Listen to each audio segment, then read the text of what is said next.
counties. FD in Mansfield. Hey, Jack. Hi, Governor.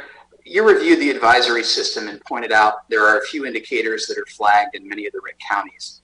Of those, 2 can be triggered by non-COVID illnesses, outpatient visits and emergency department visits. And 3 of them are tied to tests. Now, those new tests you mentioned we're getting and using, the FDA guidance says they pick up bacterial infection, viral fragments that are old and not contagious, and even non-COVID viruses. And the FDA warns that a positive test needs to be considered other factors.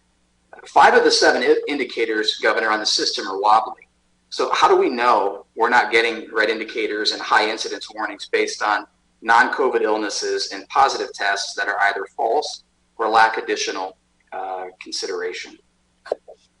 Jack, no system is perfect, and this is not perfect, but this was put together with advice from national experts, from people in the Trump administration, to come up with a way to measure using a number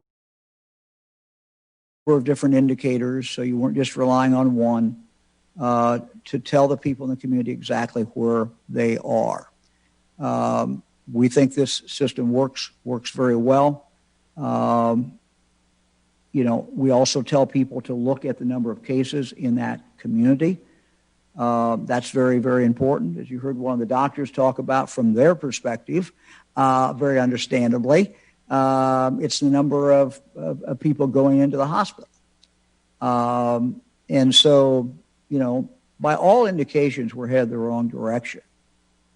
If you look at just the people going into the hospital, which is a lagging indicator, death would be the last lagging indicator, farthest lagging, but going into hospital is pretty far along. I mean, you've been exposed, and then you've come up with symptoms usually, and then you're tested, and then maybe you get really sick, and anyway, you end up in the hospital.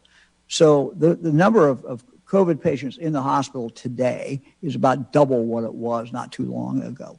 So no one's saying we're overflowing with patients, but that's an indicator that is a solid indicator. We think the other ones are solid too, but you just count the number of people in the hospital from COVID.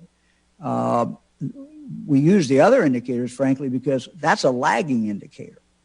We need to see what's early on going on, so at least we can give the community some indication of which way they're going.